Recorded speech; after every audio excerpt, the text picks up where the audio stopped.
So, when it comes to the topic of shrinking fibroids naturally,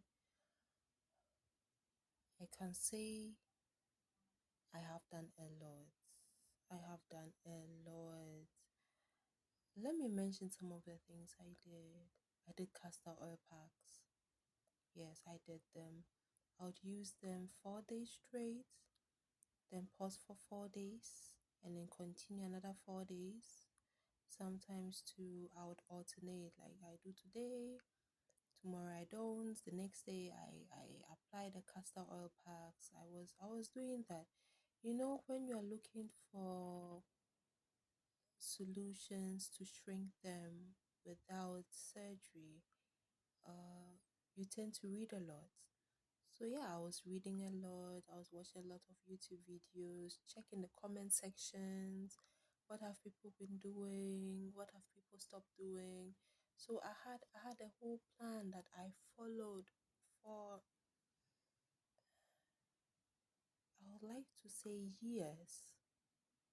Yes. Yes, I would like to say years.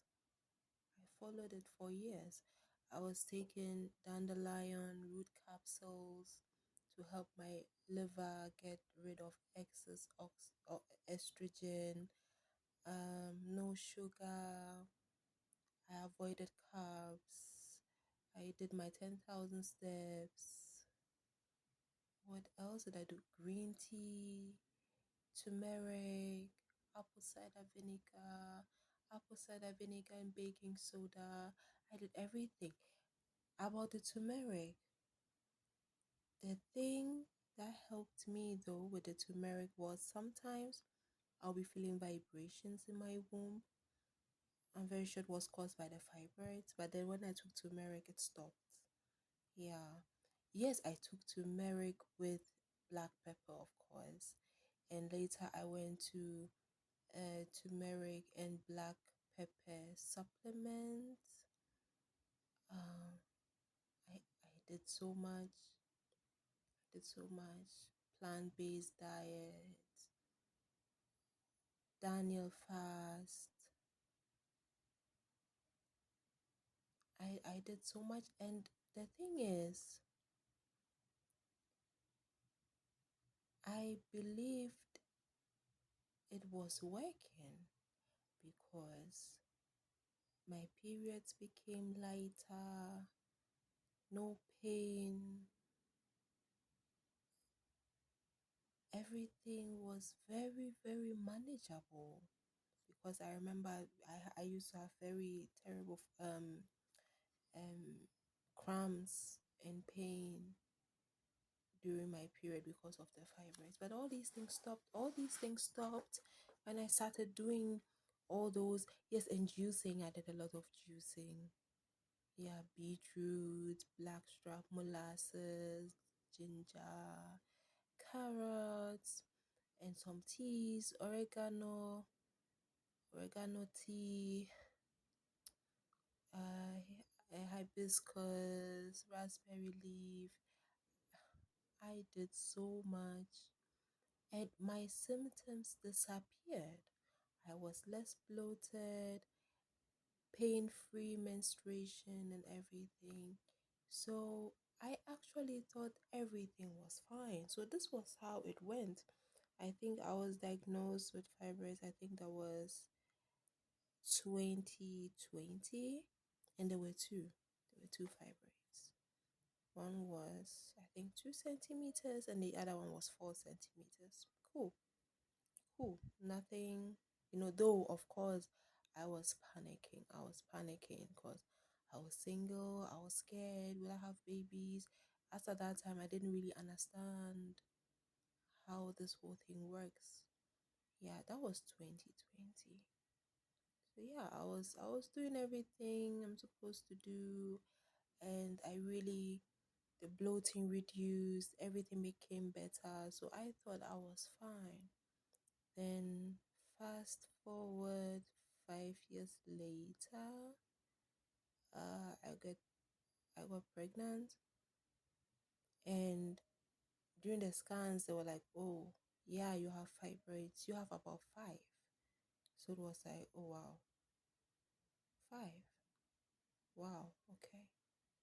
Then I lost the baby. And then when they did the scan, the ultrasound again after the baby was gone, they said I have at least 10. At least 10, with the biggest being 9 something centimeters. I think I have a few, perhaps, maybe 2 or something that are like 9 something centimeters. And I remember when I got that news that I have at least 10, I broke down. I broke down because I had just lost my baby. And you see, when you just lose a pregnancy, all you are thinking about is, okay, when can I conceive again? When can I conceive again? And then you have a scan, and then something you thought was 2, then later they said 5, and now they're saying at least 10. So I was shattered. I was shattered. And it made me realize that all these years I was doing these things. Okay, there are 2 things involved. It could have also been that if I didn't take all those measures, perhaps the fibroids would have been really, really big. Maybe they would have been really, really big, or maybe like crazy symptoms or something. Perhaps, right? But one thing I realized with my lifestyle change, I feel like it masks the symptoms. Yeah, because I felt so good. I really assumed that they had shrunk, like they had really, really shrunk, you know. And that was it. So to anyone who wants to use natural methods to shrink their fibroids, I would say, yeah. I don't speak against it. I don't speak against using natural methods. I don't. One should try them, but then um, keep on monitoring them. I think that's what I would say. Yeah, so you can do the natural things. Recently, I also heard people have shrunk theirs by not eating chicken. It's like everybody has their own stuff that worked for them. Serapatase and all these, everybody and what works for them. I think, yes, everyone in their body and how it works for them. Yeah, so it's important to figure out what works for you. Yeah.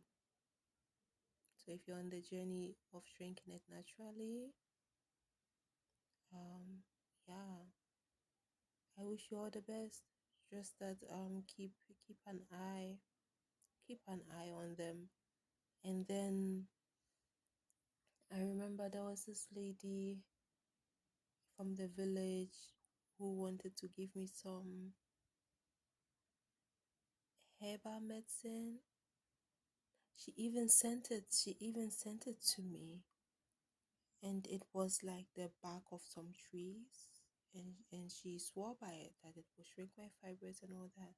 But then I didn't take that because it's like, in as much as I want to get rid of them, I also didn't want to